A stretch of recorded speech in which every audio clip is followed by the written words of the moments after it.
Bonjour et bienvenue dans cette vidéo, pour cette édition de l'actualité du Real Madrid, en ce samedi 25 novembre 2023.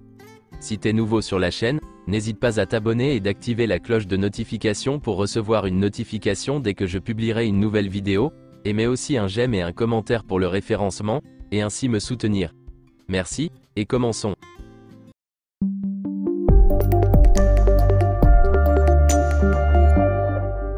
Voici quelques photos de la séance d'entraînement d'hier.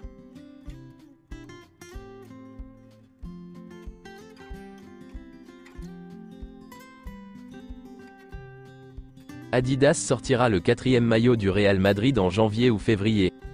La couleur principale est un violet foncé. Le short sera probablement orange. Le jeune joueur de la Castilla, Gonzalo Garcia, aura des minutes de jeu, après toutes les blessures subies par le Real Madrid. Pour ceux qui ne savent pas, il joue au poste d'attaquant, et joue ailier droit et ailier gauche. Le Real Madrid est très satisfait des progrès de Rafa Marín, et le veut dans l'équipe pour l'année prochaine. José Ángel Sánchez est un grand fan du joueur. Joselu a reçu le prix Zara de Marca, pour avoir été le meilleur buteur espagnol de la saison dernière. Le traditionnel déjeuner de Noël du Real Madrid avec les équipes de football et de basketball, aura lieu le 15 décembre. Officiel, Carlo Ancelotti a été nominé pour le titre de meilleur entraîneur de l'année 2023, pour le Globe Soccer Award. Jude Bellingham, Eduardo Camavinga et Arda Güler ont été nominés pour le titre de joueur émerge de l'année 2023, pour le Globe Soccer Award. Luka Modric et Jude Bellingham ont été nominés pour le titre de meilleur milieu de terrain de l'année 2023, pour le Globe Soccer Award. Et enfin Thibaut Courtois a été nominé pour le titre de meilleur gardien de l'année 2023, pour le Globe Soccer Award. Le risque de surcharger Fede Valverde est très élevé. Il a joué presque toutes les minutes possibles cette saison, et n'aura que 2 séances d'entraînement avant Cadix. Cependant, il débutera avec Modric et Kroos, parce que c'est la seule option possible. Luka Modric veut convaincre Ancelotti qu'il a encore beaucoup de football à donner. Il a maintenant une bonne occasion de briller et d'avoir de nombreuses minutes. Tout cela pour montrer qu'il peut à nouveau se renouveler. Rodrigo souffre de douleurs au genou. Il s'est rendu chez les kinésithérapeutes, et a ensuite quitté Valdebebas. Le club l'a évalué. Rodrigo est revenu avec des douleurs et des inflammations au genou, suite à un coup reçu contre l'Argentine. Il a passé des examens jeudi, et en a passé d'autres hier, pour en connaître l'étendue. Les premiers examens n'ont pas révélé de blessure, mais il a passé d'autres tests hier pour connaître l'ampleur exacte de la gêne qu'il ressent au niveau du genou. Et selon les dernières nouvelles, le genou de Rodrigo est en bon état. Il ne devrait pas avoir de problème pour jouer demain.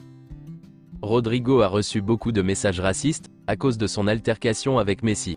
Voici son message. Les racistes sont toujours actifs. Mes réseaux sociaux ont été envahis d'insultes, et de toutes sortes d'absurdités. Si nous ne faisons pas ce qu'ils veulent, si nous ne nous comportons pas comme ils pensent que nous devrions le faire, si nous portons quelque chose qui les dérange, si nous ne baissons pas la tête lorsque nous sommes attaqués, si nous occupons des espaces qu'ils pensent être les leurs, les racistes passent à l'action avec tous ces comportements criminels. Mais c'est leur malchance, nous ne nous arrêterons pas. Voici une déclaration de Fabrizio Romano, sur l'état de Vinicius Junior. En ce qui concerne Vinicius, j'ai vu beaucoup de gens dire qu'il serait absent pendant 2 mois et demi, on m'a dit que c'était 2 mois. D'après ce qu'on m'a dit, Vinicius Junior va essayer de faire quelque chose de spécial. Il veut être disponible fin janvier début février. Vinicius a pour mission de revenir le plus vite possible. Voici une déclaration de José Mourinho. Rejoindre le Real Madrid pour remplacer Carlo Ancelotti? Florentino Pérez est super intelligent. Il a déjà un super manager, pourquoi penser à un autre? Je suis un Madrilène, et j'espère qu'Ancelotti restera au Real Madrid. C'est l'entraîneur idéal pour le Real Madrid. Je pense que seul un fou comme moi peut quitter le Real Madrid, sans que le club le veuille. Je suis parti alors qu'il voulait que je reste. Voici une déclaration de Xabi Alonso. En termes de gestion, Carlo Ancelotti est un maître. Quand vous parlez de la manière dont vous voulez convaincre les joueurs, ou de la manière dont vous voulez que les joueurs aient une bonne relation avec vous, Ancelotti est le maître en la matière. Selon certaines informations, Santos veut entre 15 et 20 millions d'euros pour Marcos Leonardo. L'agent du joueur en a déjà informé le Real Madrid et Newcastle. Selon certaines sources, le Real Madrid s'intéresse à Estevão Willian, aux côtés du Barça. Juni Calafat connaît le joueur depuis des années, et dispose de rapports très positifs à son sujet. Sa signature n'est pas exclue si ses progrès se poursuivent, et si des conditions de paiement sont accordées. Le Real Madrid s'est donc lancé dans la course à l'Estevao Willian. Hier, ils ont contacté Palmeiras avec insistance pour connaître sa situation. C'est tout pour cette édition de l'actualité du Real Madrid, et merci d'avoir suivi la vidéo. Abonne-toi et mets un j'aime si t'as aimé la vidéo, et mets aussi un commentaire en donnant ton avis, et à la prochaine pour plus d'infos sur le Real Madrid.